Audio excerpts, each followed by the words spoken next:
doing, boys and girls? Obviously map day today. To say I'm nervous would be an understatement. Both nervous and excited at the same time. It's not a nice feeling, it's strange. But we'll be fine. We'll be fine. I've still got 200, well probably more like 180 miles to go now. But I've just filled up with the good stuff. Just gonna baby the car all the way up there now, obviously keep it at a boost. Yeah, fingers crossed everything goes to plan today, and as I said, I've no idea what sort of power it's going to make, or you know what I should be comfortable pushing through it. But yeah, time will tell. So yeah, I guess I'll check back for you in a bit. Probably when I get up to Ash. How we doing, guys? So I'm up with Ash now. As much as I try and make sure everything's ready to go, I did have to sort out the oil feed line, just touching the downpipe. So fair play to Ash, he gave me a couple of things to feed it, so it's looping away from the downpipe and attached to the block using the P-clamp. So yeah, fair play. Yeah, Ash is actually going to let me sit in the office with him today while he does the tuning. So yeah, I'll catch you in a bit. So I'm actually sat in the office with Ash this time round. In the VIP? Yeah, definitely. Gotta be honest, the numbers I'm seeing does look like the Matrix to me, so yeah, it's a learning curve for me, but getting a first look into what goes on. Yeah, so actually go in and see what we're up to be fair. Yeah. And go through and keep correcting as we need to. So I'm gonna stay off the camera a bit because I feel rude putting in Ash's face, to be honest, but nah, you're right, don't worry. And I want to kind of get my head stuck into what's going on, so yeah. See what she does. So, that's that mode. Let's get her back up to speed.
So we're just putting in a stronger spring on the wastegate. So the one we had in there was a 7 psi. We made 400 brakes, so we're gonna stick a stronger spring in and see what she does then. That's literally the first pull, so far so good.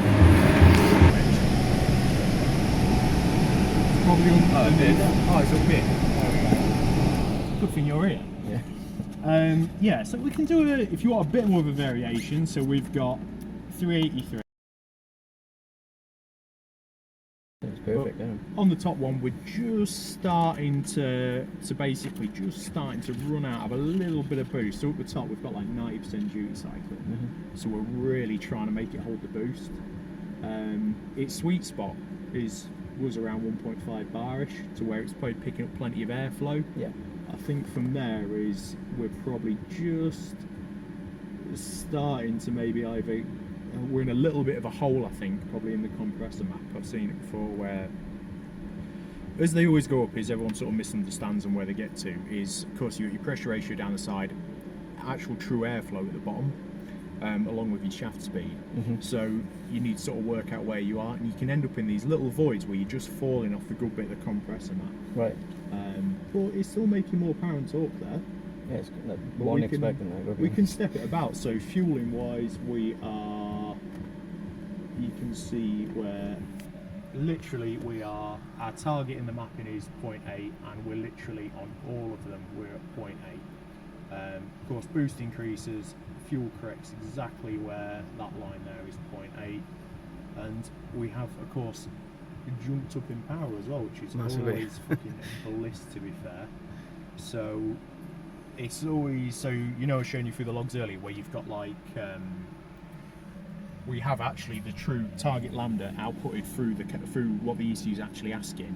Is we are on that line. So you know, like I've seen cars come in where if you actually log the target lambda and things like that, its fueling's good, but the ECU maths is a bit messed up, because then you go through the target lambda, it's targeting like 0.7 and it's doing like lambda 0.8, and it's like, okay, so someone's got some fudgery here, or just moved all the lambda targets down off its demands. They've moved it all down trying to bodge the fuel in instead of just making it work, and it just doesn't take that long to really do it properly, and just makes it super simple.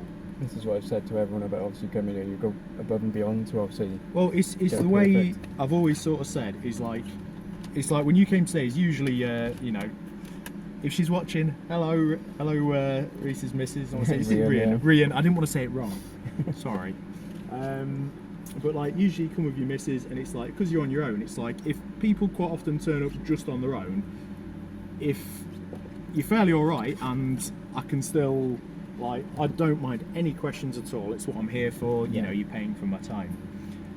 But I'm more than happy to let you sit in the car, see what I'm up to.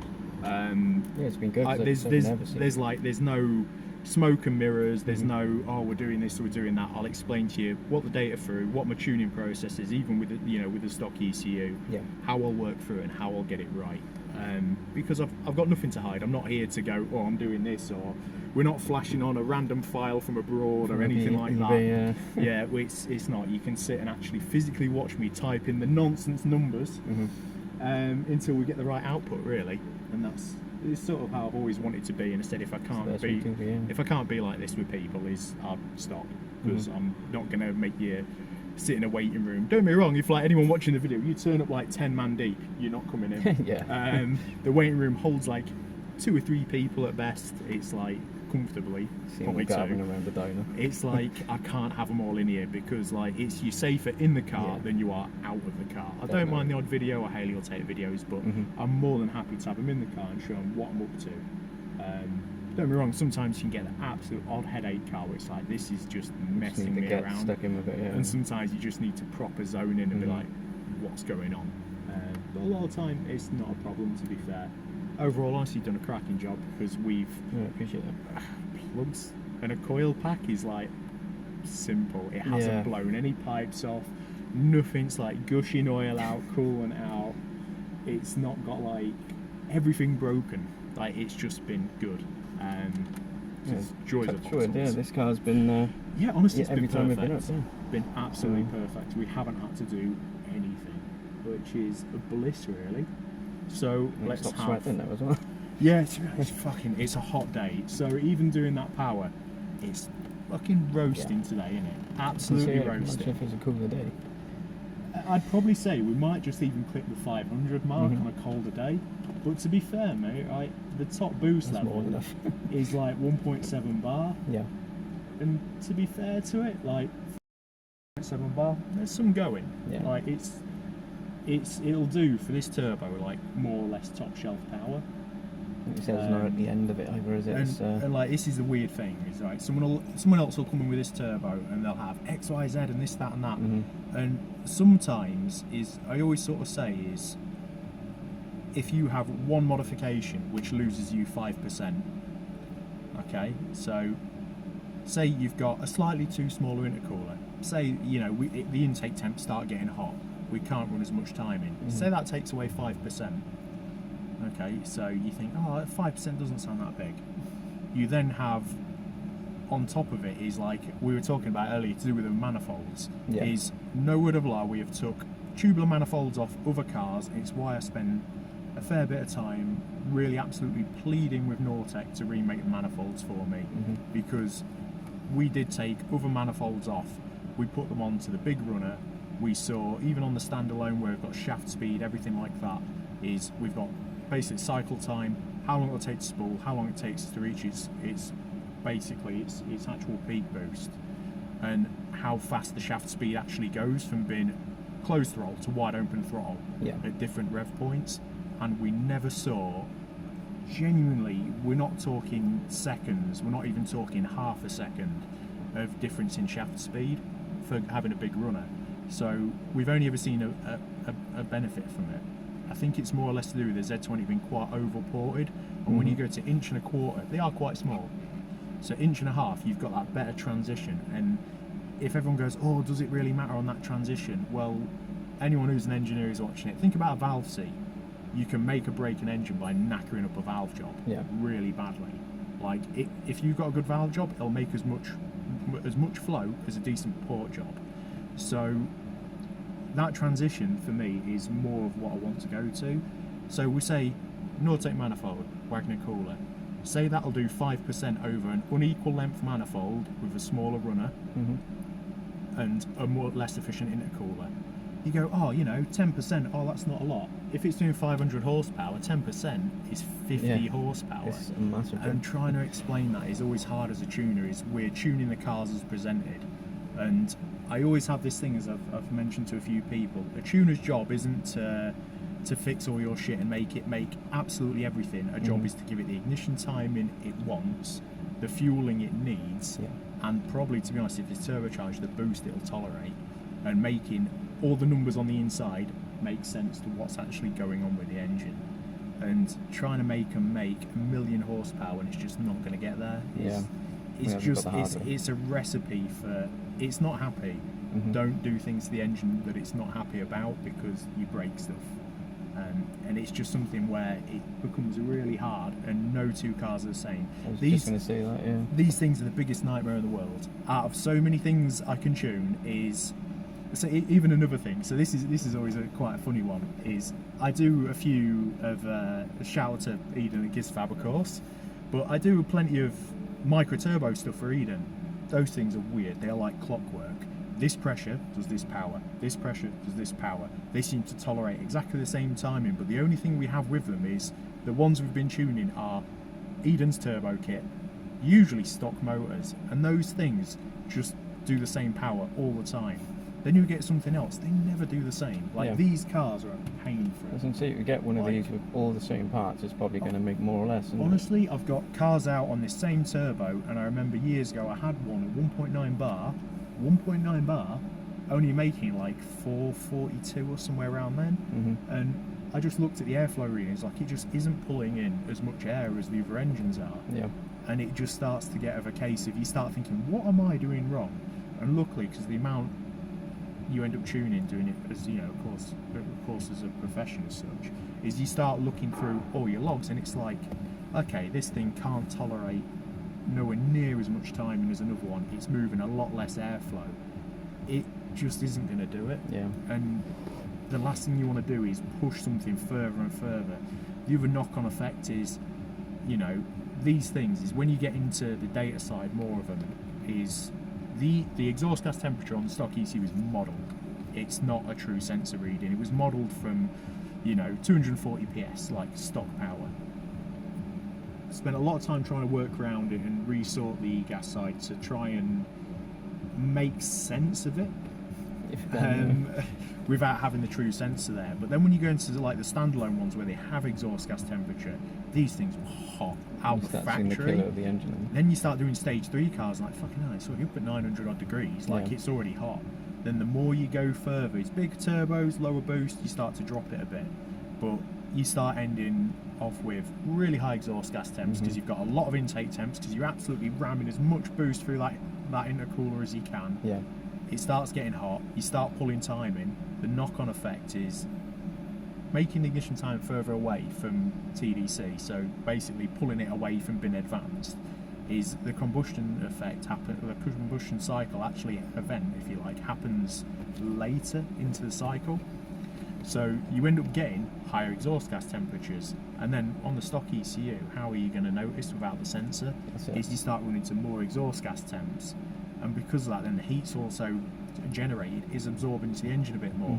You then get more prone to pre-ignition, and it just becomes a losing battle. Is that nobody wins because it makes less power, and we were saying leave them where they're happy. Yeah, like definitely. open limit, we could see this is starting to flatline a little bit, so we're about getting a little bit out of head flow. To be fair, no matter what you do, the cam starts getting to a bit of poor design now. Is at 500 we usually see, truth be told, even on the big turbo stuff, without going sort of bigger valves, are really quite an effective port job. Not necessarily big, but effective. You start to choke like 530ish, they really start to flatline. And we can see now is like where it's going, where the graph even goes, it just starts to flatline a bit. Yeah. And if we look on the airflow log, we can just see it start to taper off. Whereas if you go on anything which is a real good breather, so anything like a bit like a Honda engine, anything like that, or even if you use majority of the standaloads, is they have theoretical airflow. And if you look at that airflow plot, even compared to then using a standalone like ECU Master Black does have theoretical airflow. You do a Honda and then go and do a Vauxhall, right? The theoretical airflow on the Vauxhall comes up and just starts to plateau. The Honda, as soon as the revs increase, the flow keeps going up and up and up, because they just shift a lot of air. Yeah. They're just a good 2-litre engine. But it's the same with a lot of things. So even again, going back to silly things like Eden's micros, is those things proper choke on stock cams, like really badly. The power just goes up and then it just goes down. They just cannot do the high RPM. Because people are like, oh, you need to rev it higher, and show them the dyno graph and be like, it was done like 300 RPM ago. There's no point in revving it higher because the power's just really dropping off a cliff face. Whereas this, to be fair, we could probably rev it a little bit higher and gain us a little bit more, but then you start getting into Z20 territories. There's more harmonics up there as well. Yeah. You start breaking oil pumps, you start shaking trigger wheels off, you start to damage some of the time inside, and the hydraulic lifters struggle to keep up. There's very little oil pressure up there as well. They start to taper off, and you start actually seeing a bit of cavitation in a lot of the standalones on the logs. So I'm quite surprised to have it, where is that now? 7? yeah, 8, is it? to be fair, 7,800, so we're already pretty high. And It's not far off K20. yeah, to be fair, even with some of the cams, is another big thing we've always found is that so many camshafts for these cars, especially on the turbo setup, are completely wrong. They're too big. To be honest, the cams in this are, the power band where we're after is still quite high. Yeah. It's really flattered the basic, the spec of the car quite well. They're a good cam, but you end up with that much duration on them that it's always sort of a trade-off. Whereas where we've actually found more peak power is when we've gone solid lifters, is it's the rate of acceleration. It's how long that valve is above a millimetre, and you just can't get the valve open that fast on a hydraulic. Is that there's always a trade-off, so you end up having it open for longer. But if you ever sit with a degree wheel on the crankshaft and turn the cams, you'd be terrified at how long that valve is open. It's open before the intake stroke, but everyone thinks, oh, the piston's on its way back up on its compression stroke, that valve will be closed. No, it's open for a while. As soon as you start getting over like 260 odd degrees, that thing is open on the way back up. And we've seen it on a few engines where they're getting anti-reversion and it's throwing it back through the valve at high revs because the valve hasn't closed enough. So by the time I'm on my way back up, I want the valve where it's barely open to shift enough air. So around like a mil a lift is okay, but the only way to get the valve open for longer and put as much flow through that valve as you can is to get it open quicker and for less time in a way. So that's sort of the way we've gone with cams, and people go, oh, it's got the biggest cams you can imagine, and instantly I try not to say anything, but my heart sinks. Yeah. And I go, you're going to make this all really top end heavy, and you're just going to rob it of a load of mid-range and drivable, usable power. Yeah. Don't get me wrong, if you're on like a big GTX 42 or something, yeah, it's the one. You want to rev it to the moon, but you're going to then be like, kind of need to be on external oil pump, or even, heaven forbid, invest in the dry sump system to have the oil pressure up there. And then you're into another lot of harmonics, and you need to try and kind of factor around that, and there's not a lot of things to help dampen those harmonics on the market. So it's something I've been working on, but you need to find someone who knows what they're doing to make it work properly. So on some of the high revving stuff, I actually use my 2-channel Plex knock sensor, and I actually put one near the flywheel, and I log 2 different frequencies, and I've got about where the crank really starts to suffer a lot of TVD, and I can hear it and try and steer away from it to try and stop it, and try and find that sweet spot to try and keep your engine held together and not shaking trigger wheels off, not shaking its flywheel off. It's something like anyone who's got a Helix at home or anything, or basically a solid flywheel, look on the back of it, you'll see the chattering, and it's not like the chattering idle. You'll see it has been micro welding where the flywheel has been vibrating against the crank, and they micro weld, and you get all these little fretting marks. You need to see it really with a microscope. I've seen that on the back of mine because it worried me at first. I thought, has that been rubbing on the block? Yeah, 100%. It's the fretting. It's because the flywheel will physically be chattering, and next thing, it starts to try and shake off the other end. It tries to wear the crank hub, and then the crank hub goes loose, and then from there, the key weight eats into the crank. You need a crank. Or before then, usually it'll shake the trigger wheel off, or split the trigger wheel, because that vibration, it's like a ringing cymbal, is that trigger wheel. So it's why, like, we did a billet one, because everyone's like, oh, the bolt snap, the bolt snap. If you then look at the bolts, it's not a case of the bolt snaps, is if you look and study one which is broken. We've had a few before where they've had a trigger wheel issue and the bolts are all in there, they're all tight, but the trigger wheel's cracked because it's a steel disc, it's ringing like a cymbal. It vibrates until it snaps. I've seen on Vinny's channel there was something about, I forgot the boy's name, but he had the same issue. It does, they do break. So we sort of went down the route of billet, but we also changed the profile of them to put a different bolt in. Right. So the other thing we did is a basic marketing. If you go to look at the bolts, get your trigger wheel bolt, if you ever have one off, or anyone watching, you take it off, put some engineer's blue around it, so basically an engineer's marking compound, and put it in the trigger wheel. It seals on like a valve seat near enough. It's got the thinnest band, so when that thing starts ringing, the first thing it does is ping the head of that bolt off, because the bolt's designed to be low profile so it doesn't hit the crank bridge. So it doesn't hit your main cap and actual your crank support in the block. Ours are slightly bigger and they have a big contact patch, and they're made out of the strongest thing I could get in that thread size, so we could over tighten them. So I say over time, we could get them tight enough that they have enough clamp load and try and keep everything crushed together and pushed together so the harmonics can try and be absorbed back in a little bit and not basically throw it to bits. It's when you start revving anything, like, you know, again, we've mentioned it already, K20 to Z20. Z20 has 6 flywheel bolts, K20 has, I think it's, oh god, it's 8. And they're that close together, and it's all because Honda knew the harmonics are there and they want to stop it. And they need to hold stuff like flywheels on tighter, everything needs to be on really well. Back when Honda used to rule the game, Yeah, it's why the RPM can be done, and it's the same with so many other brands as well. If it revs high, it's got a lot of fasteners in there to hold it together, because it will try and just escape. Whereas at this sort of revs, we're fairly happy. It's just on the edge where we can start to be a bit like, ooh, okay, we're getting a little bit dicey now. But to be fair, with the cam that's in it, we could rev it a little bit more, gain a little bit more, but it's going to start then, you'll start hammering lifters, and you start to then turn the car into possibly unreliable. Higher the revs, more stress it'll find. So I wasn't expecting to make that, so it's that. I didn't really have any doubt. I was like, it'll do it. It'll do it. I think it's because it's the first time for me, and like I said, I'm so used to things going wrong. You know, when we first spoke, and it was just a stock engine.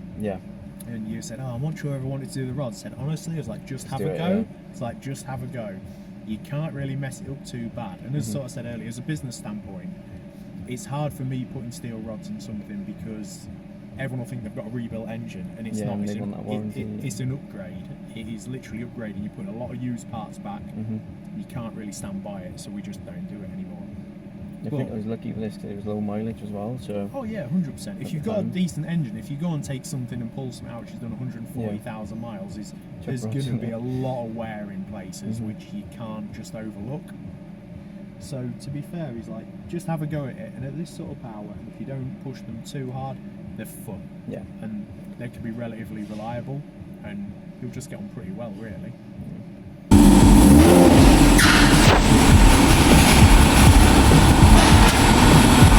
That's it, guys, she's all done. I'm not going to tell you the power yet.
She wasn't ready.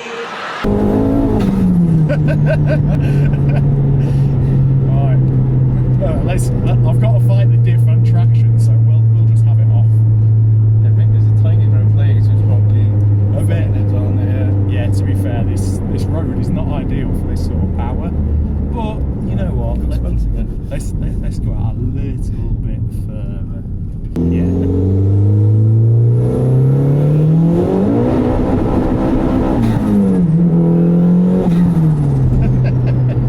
That sounds good, mate, doesn't it? Sounds really good. This thing's on the way up, I was thinking, I wonder if I should make me a screamer. I'm glad I didn't even mention it though. No, it's one of those things that they're cool for a bit, and then you sort of get a bit like, am I really that bothered now? Yeah, the cameras, everything now, so it's great. Yeah, I can actually hear the engine noise and like how they sound when they're almost off boost. They've got that like bark, like Yeah, it's nice. they've got almost that like naturally aspirated when they're quite a big cam, sort of like that bark before you actually get onto where the turbo's doing its thing. Is there? See what it's like in the wet now, anyway. And hopes that we're in the front. We'll see how fast we get to 60. Is it 160? 60 for the sake of the camera. Yeah. Probably going to catch them up pretty quickly.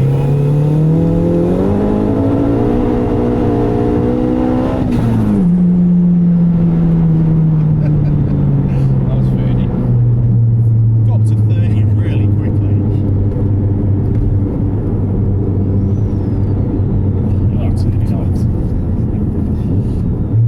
This is the worst bit sometimes when you're overtaking. Yeah. Again, it will just do the partial throttle, boost by throttle angle. So you still get a fair bit of variation. Let's differ a bit. So we've got a bit more room. So we can do from our 20 to 60.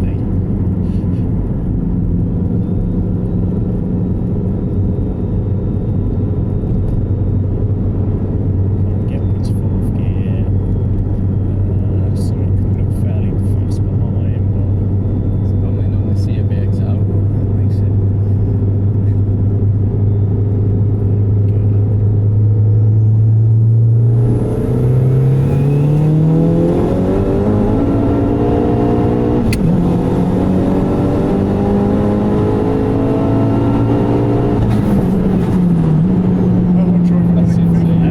So they get through the clock for well, they get up to 60 really quick. Yeah. Yeah. Good, isn't it? Yeah, you don't expect them to get there as quick as they do, but It's when people say, oh, front wheel drive, you don't expect it to put it out. it's like it's spinning, but it's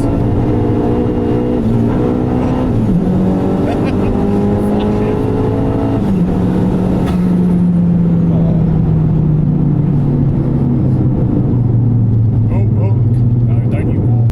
60 to 30. It's just even like the stupid obnoxious bits you can do, so like even if we go in second you can just be like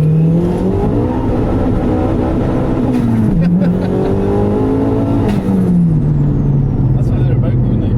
oh, it's just fun. Yeah. Over, walking out from you and then pull in here and spin round. Oh, I've got to get used to it again. wait for the diff noises. It's not as bad when Bedded you in move now. it. Right, So I got to swap over. Oh, driving glasses. Yeah, the old man glasses. Yes, my turn, assholes.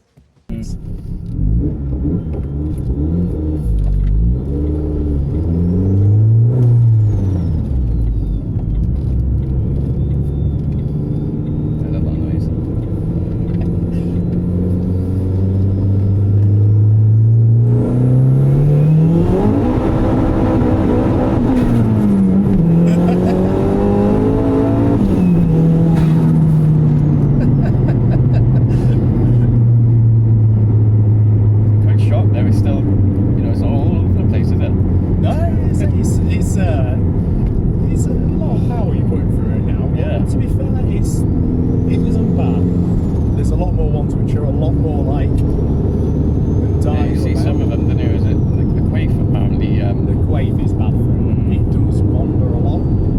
track sort of wanders a bit and then starts to lock. Yeah. These things are pretty good at like, oh, we're going fast now.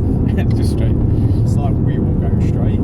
The only time I've ever had like grippers catch me out or anything have been, again, sticky, like track surface, really good tyres, great. Yeah. Take them to a roundabout when it's wet or icy, and you put a bit of throttle, and it's like, I'm going to lock now, Yeah. and it's like, ooh, and you're like next to it, it's like, I've got no steering, it's like a welded diff. He said that to me a gripper, yeah. He said, just so you know, especially the setting he's put it at now, he said it will understeer. Yeah. Let's see if we can not get out with the traffic, hopefully. Oh, looks like we are. Round again.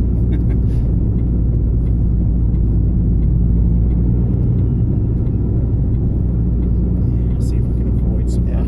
Oh, the trouble is, there's more joining from They're this just way. coming out here. Typical, isn't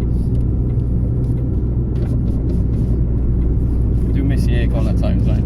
It is nice having aircon. It's something like just nice to get it back normal.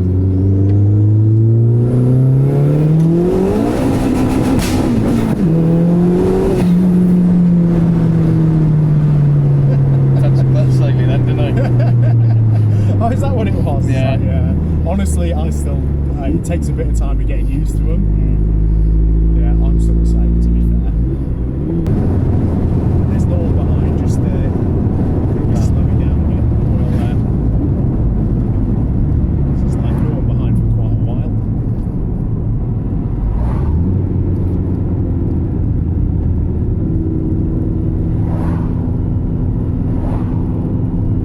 Catch up to him quick, didn't it? That's the problem. Yeah, that's the only thing. It's like, yeah, okay, now we're catching up.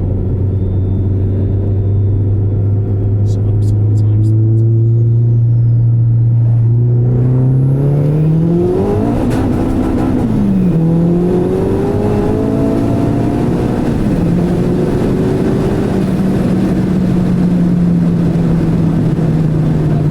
Shift makes a difference, doesn't it? Right, just doesn't drop any boost. Yeah. It's weird when you actually look down and realise how much speed it's gained. I felt bad because I used to have a few guys that said I'm trying not to be like mother hen here, but it's like there's your stage 3 car when we've gone from that sort of power to this sort of power. It's like where you'd maybe go and drag it in a, should we say, inconvenient spot, Yeah. somewhere where they shouldn't have been. I said before, where it might do like 80, 90, I said it will be a lot higher up. It'll be like 130, 140. I said it's quite a big jump. I said with that, I said just be mindful is that you're still going to have to get it stopped. And it's like, with a lot of people, I've been out with some, it's like, oh, they're not ready for this. And then you have the talk, I mean, like the sensible of it. Yeah. You know, you've had it at like 360, so you're more than capable of knowing what it's going to do. But you'll be surprised at how it's like a rotary noise at times. Yeah. The cam's barking and the clutch gets involved. It's like, It's all going on, isn't it? All Just the- get in the car park there as well and fully lock it. all the race car noises. Yes. I feel really quick and animal, so. No, it's alright. No, you've done all the hard work. Well- I've just sat there and typed some numbers into a laptop. Yeah, looking at it, that looks like the hard bit to me. It's awkward. But you get around it, to be fair.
just what you want on the video. Like, is he actually taking? Yeah. It's on the different side of it. I can't hear it.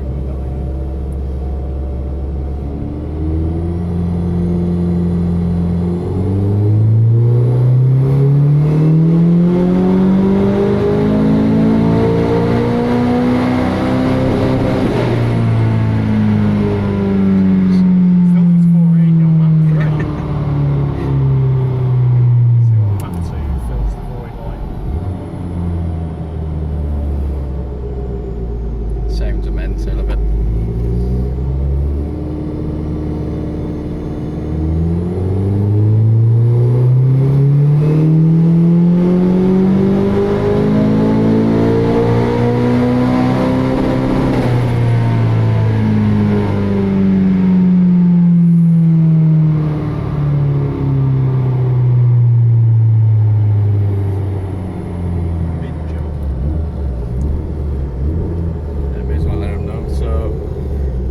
Slight misfire. Is it up top, wasn't it? Yeah, just under like round peak top. Yeah. So we tried the coil pack first, cleared it a little bit, but we just put a fresh set of plugs in and it seems to have done the job, so more power. Wake your ass up because it's time to go beast mode. No pain, no gain. You don't get after it. Be harder, better, stronger.